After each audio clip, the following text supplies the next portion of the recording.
We talk to them about self-efficacy, and we talk to them about Mhm. listening and optimism and trust and honor and the reason why these things are important. And we also see the students too, like holding each other socially There you accountable. go. Yeah, But exactly. but not doing it in a rude or bullying manner, or if they do, then we address that, that it's like, I understand where you're coming from when you say this, but however, here's how we should package that message. Hello, everyone, and welcome to the Brighter Together podcast. My name is Janet Courtney, and my guests today, I have two. Isn't that great? I have Coreene Kreiser. She is the assistant principal, and Erica Walsh. She is the principal at the high school at Greenspire, which is a charter school in Traverse City, Michigan.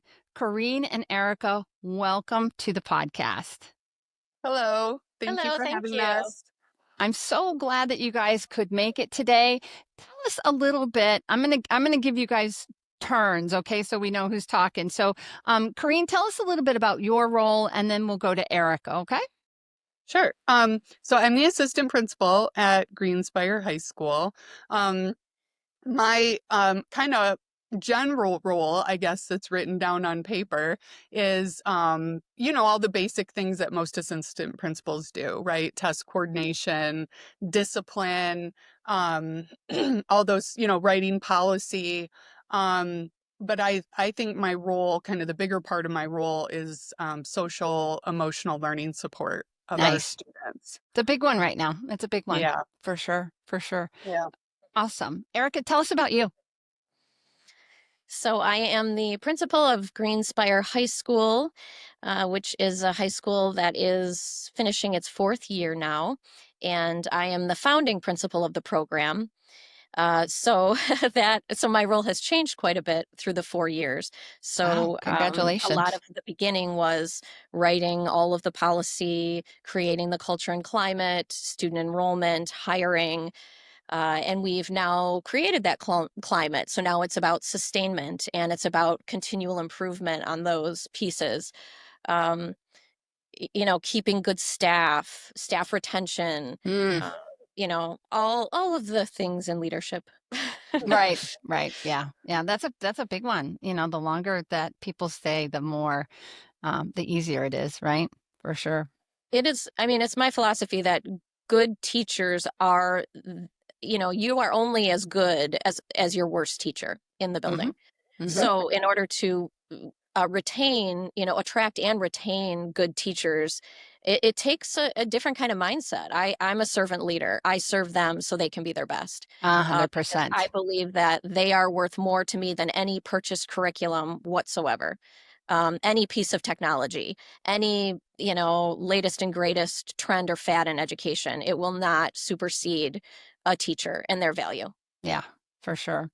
So tell me a little bit more. We talked a little bit before we went on, about your school's model and how that, how you do that, how you give that, back to the students with and guide your teachers through that process. I'll let Erica start and then I'll jump in. So our school has a few pillars.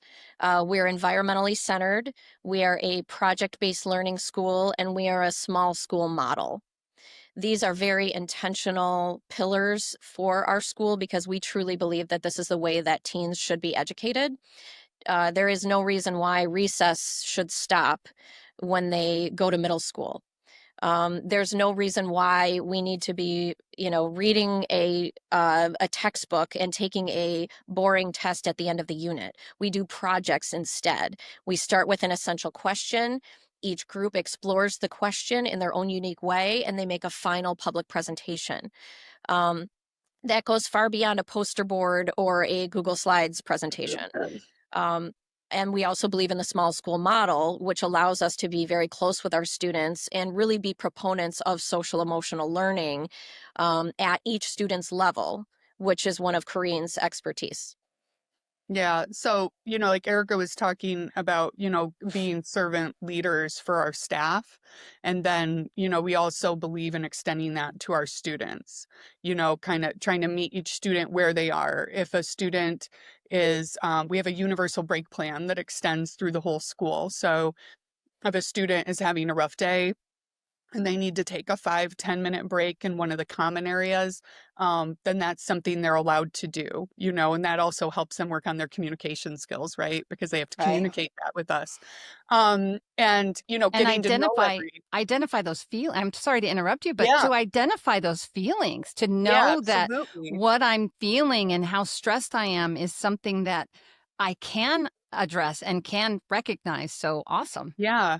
Yeah. And so, so all of our pillars kind of tie into this idea too of social emotional learning with being a small school, right? We know every kid. We can walk down the hall and name every student and tell you 3 things about that kid. Nice. And because we know them and the teachers know them and we have those relationships, I'm amazed at the things the students bring to us in the main office, because we only have one school counselor. So they'll come to us in the main office just for life advice, or to talk to us. They're having a bad day, and we'll stop what we're doing and help them through that, because that's just as important as learning the standards, Right. Hmm. really teaching them how to be functional humans who are emotionally intelligent. And, also being environmentally based, the benefits of being out in nature for your mental health. Even though we're a technology forward school, we have MacBooks and we have the Adobe Creative Cloud, but also teaching them how to be responsible with that technology and not be overly dependent on it, and still, take time for their mental health and to connect with nature and, kind of all of those more human things. And that's a balancing act that you have to Mhm. play too, Yeah, definitely. Yeah. Yeah, especially when you're disciplining, um, because we really like to look at discipline as teachable moments, Hmm. not, you're bad, here's what you did wrong, here's your punishment. But, really talk them through the process of, why maybe this happened and what they could do different next time, and having mediations between groups of students that were involved. Um, and honestly, like the mediations, I think a lot of times, kids are terrified to go into a mediation with a group of their peers where there's been a conflict and say how it made them feel. But then, over time, it's going to make them more open and make them better communicators, and also make them more aware of their own, emotional state, And there's a to help level them of regulate. trust that Yeah. you guys are fostering with these kids. To have someone come to you in your office, as you were saying before, and talk about issues. That's a high level of trust. Mhm. I kudos to you guys. That's fantastic. Yeah. Yeah, Trust is one of our core values at of course, Greenspire. right, Erica? Yeah. And what's interesting about trust with teens is it's not easy to establish, as as you're getting at. Hmm. So in order for us to be trusted, we have to give trust. Right. So we attempt at Greenspire, when they enter in the ninth grade, to give them trust until they show us we can't, and Hmm. then we use those moments to once again teach about the core value of trust. A couple of those ways that we do this are, we advocate for students not to put locks on lockers. And in that, we say we're a trusting community. We trust that we are there for each other. And if we need something, we will ask for it. We don't need to steal from each other. So 98% of the students do not have locks on their lockers. So that's one piece. Or we have, a few of the things that Coreene mentioned. Then we also have a policy where students can request work time in one of our student common areas during class. So let's say it's a group of 4, they want to work outside of class in the diner or in the conservatory, they can do that. And they just need a little pass with them on the table, and we walk by, and they get this. And it's a privilege when we trust you. If we don't trust you, you don't have that privilege. So those are just 2 examples of ways that we kind of non-verbally show them that this is a mutual, endeavor. Hmm. Right. Now, do you see that spilling over into the relationship between the students as well? That, because I imagine it, it's like if they break that trust with Mhm. each other. I mean, when you're fostering something like that, I would think that that would definitely spill over into the interactions they have with each other. For sure. I mean, that's what fostering school culture is all about. Yeah. You model it, your staff models it, and then the kids start to do it. And then it just becomes a part of the thread of the school. So we worked really hard our first year with 63 students to actually, Coreene established all of our core values. And then we worked really hard to say, okay, what does this look like? How do we thread this into the everyday fabric of Mhm. Greenspire? Yeah, and we Awesome. use those when we, when we're disciplining kids. So they we talk to them about self-efficacy, and we talk to them about Hmm. listening and optimism and trust and honor, and the reason why these things are important. And we also see the students too, like holding each other socially There you accountable, go. Yeah, but exactly. also but not doing it in a rude or bullying manner, Mm. you know, or if they do, then we address that, that it's like, I understand where you're coming from when you say this, but however, here's how we should package that message. And I'm amazed at, the number of students who come to us, and sometimes, and a lot of times it's because they're concerned about one of their peers. They see something going on with drug use or different things, and they're genuinely concerned about that person, and they Hmm. come to us, with Yeah. that. And that's fantastic. That's really fantastic. Okay, so I want to switch just a little bit. You talked about the project-based learning and environmental outside learning. How are you guys fostering that? I know you touched on it a little bit, Erica, but I'd like to dive just a little bit deeper in those two topics, if you don't mind. Just give an idea to our listeners how you're making that happen. Sure. We do it a number of ways, and it's been it's been a learning curve for sure. How do we do this and still honor the Michigan merit curriculum? Right. How do we do this and still graduate students with the skills that are traditionally taught to students? So we have implemented several different courses within our curriculum for students to take that are environmentally centered. So we have an environmental science class. We have Mhm. history of environmental ethics. We have outdoor physical education. So we're able to tweak all of these classes with an environmental component within their regular school day. Um, Nice. Additionally, we have a program we call Field Fridays, where students select. Um, so for every half day, basically, students select one of 8 choices where they go out into the community. Several of those choices have to do with environmental stewardship. So they're able to go, for example, last Friday, several students went to Medalley Park, a park near our school, and they planted a garden alongside master gardeners from our county. Oh, And that neat. was a choice that they made. And then every once a month they do that particular Field Friday. So these are just small ways that we've integrated outdoor physical education. Normally ninth graders take their gym class and they're running around laps, things like that. Ours, that we take attendance, we take them outside. So currently, like today, for example, our students had the option of doing archery or gardening. And we had 2 teachers in there, and the kids swapped. So they did archery first, gardening second, and then swapped. Oh, Um, gotcha. Okay. Hmm. so we try to incorporate all of these outdoor components. We also have a kayaking section of the unit, and we have kayaks, and we're on a lake, and we do, and we even offer archery during lunchtime. So students can go outside and do archery at lunch. Neat. And not to mention too that so the park that Erica was mentioning, the Medalley Park project, where the students were down there planting a water garden. Our students had actually designed that garden in conjunction with Grand Traverse County Parks and the Land Conservancy. And then they did they go to a city council board meeting? Is that what they went to? Mhm. And then they presented their Oh, different neat. design ideas. And then that's the design that's going into this water garden at a local park. So it really integrates them into the community and Yeah. and gives them a sense of pride for their community for what Yeah. they've created, which is fabulous. I mean, you Yeah. guys are And not just teaching them environmental, but stewardship and yeah. citizen and Nice. Very, very nicely done. Yeah. And eventually, what happens is that the kids just kind of take on, once again, this culture of who we are. And then they come up with ideas and bring those ideas to us. Mm. For example, our seniors this year, one of their legacy projects is a beehive. And so they've now received approval from our local college. We're housed within a community college. And they're putting up a beehive as their class of 2025 legacy project. So and they came to us with that. So Neat. That's really, really neat. That's fantastic. Awesome. Okay.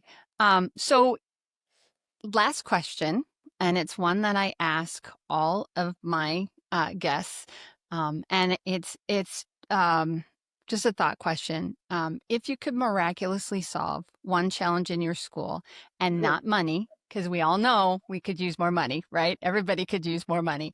But if you could miraculously solve one challenge in your school, what would you want to solve? I know mine. Okay, go ahead, You can Erica. go first. I'm trying to pick. I would change the way that like American society at large views and treats teachers. That's a good It's one. very detrimental to our field. Yeah. And because this thought process, it's behind everything, right? So their salaries, the way parents treat them, the way students treat them, and they really are angelic people. And that's what I would do. Yeah, that's a good one. That's a really, really good one. And it's part of the reason that Brighter Together exists. Like we want to, I love that because it's about bringing leaders and educators to the forefront in our own little world. How can we make it clear to the world that educators matter and that this is a big deal? You guys are doing amazing things. Every single one of those students is touched by your passion and your desire and your leadership to make the world a better place because of the kids and because of what you're doing. So kudos to you both. So Coreene, I'll give you a second to answer now as well. Before you said money, we couldn't say money. I was going to say better pay for teachers.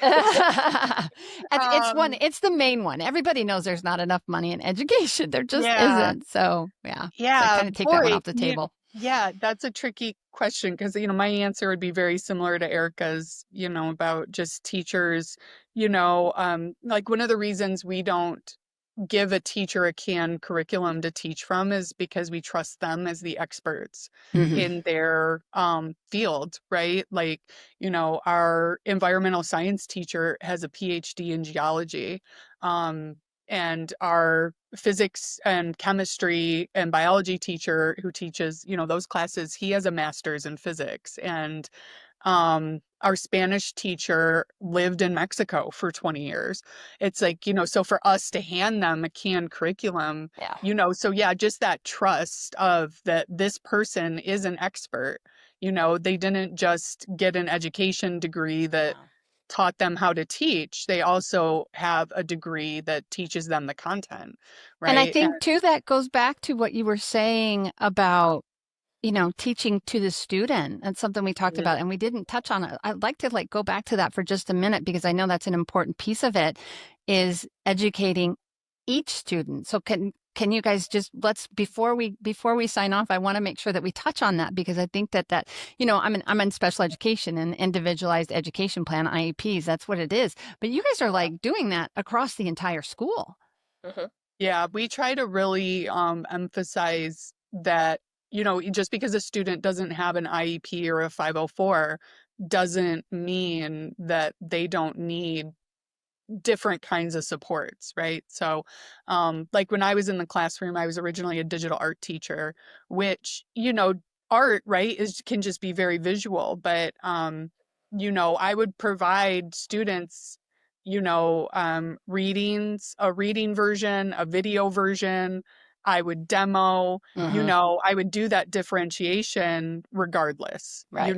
And just providing that and, and having our hall passes where if a student needs a quieter area to work, they can get a hall pass from the teacher and go sit in the diner and, focus, or, having a lot of group projects. So just having that differentiation kind of baked into what we do every day, I think it really makes the kids feel a lot more like it's okay. Mm-hmm. Like they're not getting something special or different. Like we changed the name a few years ago of our special education department to inclusive education is how we Nice. refer to it. Mm-hmm.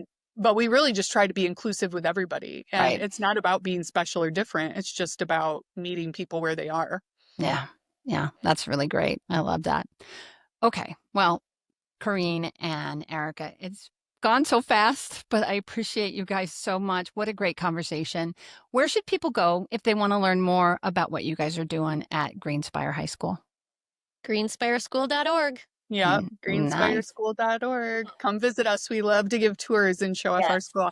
We want Fantastic. everyone to be doing what we're doing, Abs- especially with the AI problems. Like what we're Oh, yeah. doing is, it's Yeah. phenomenal. Fantastic. Well, once again, thank you so much. And thank you for being on Brighter Together because we really are brighter together. Absolutely. That's right.